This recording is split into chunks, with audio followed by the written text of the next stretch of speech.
Hey everyone, and welcome to Mrs. Crop's Classroom. Today we're going to be talking about magical realism.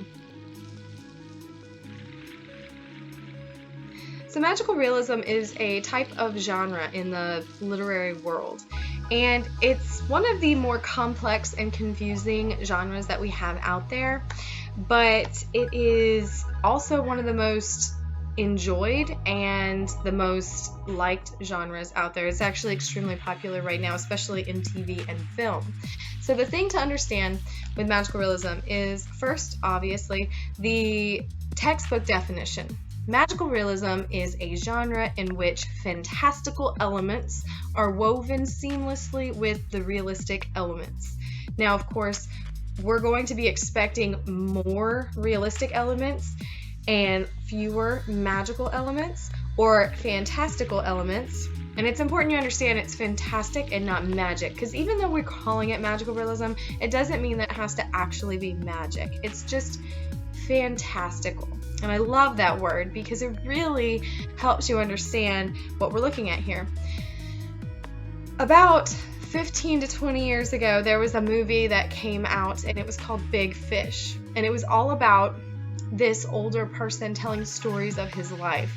And of course, he was exaggerating the stories. So when the movie played out each of the stories as he told them to the audience, we saw these fantastical elements interwoven seamlessly with his story. So we saw giants, and we saw crazy circus acts, and we saw talking fish.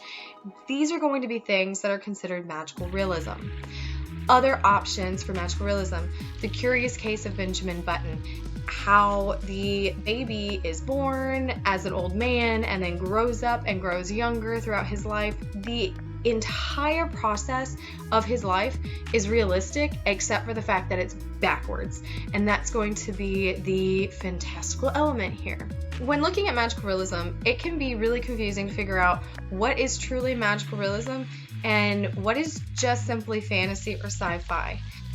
One thing to notice with magical realism is it is not fantasy, it is not sci-fi, and it is not dystopian societies.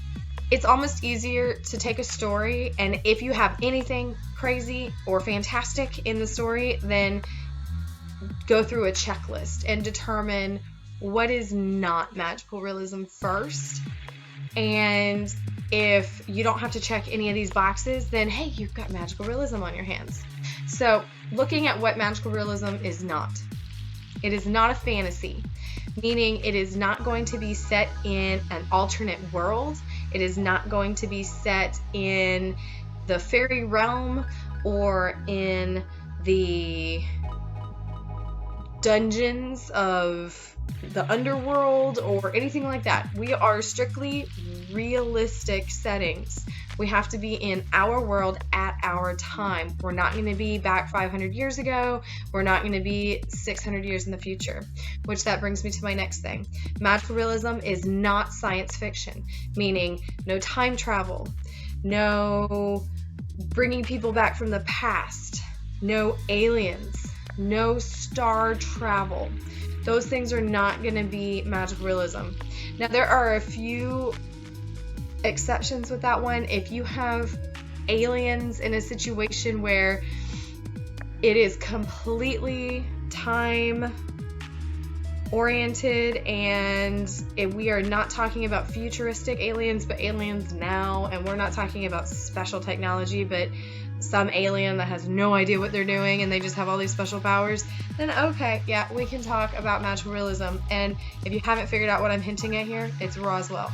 Roswell starts out with a little bit of magical realism in the first couple of seasons, but then we start getting into the spaceship and things like that, and that's not magical realism. So at that point, it's not.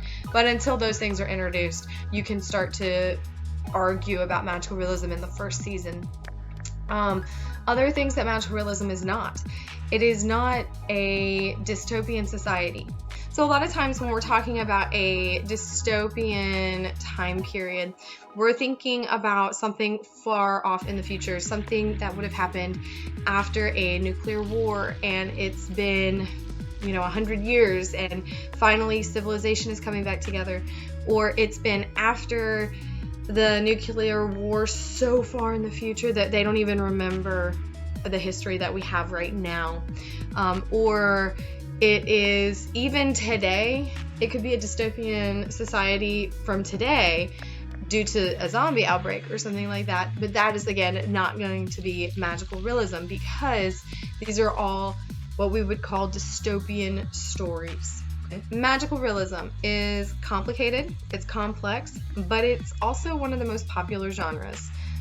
It is interesting to see magic kind of interwoven with the world around us. One of the most successful novels in the 21st century that is also magical realism is Harry Potter. Harry Potter is set from the 80s to the 90s and seamlessly connects the magical world into reality. Now, of course, some people would argue, wait, isn't that going to be fantasy because it's a magical world? But it's actually not, because instead of creating an entire world, what the author has done is created a veil, and it's simply on the other side of the veil where you have all the knowledge of the magical elements, and it's seamless in reality. It's not that these things don't exist in the real world, it's that, muggles just can't see it.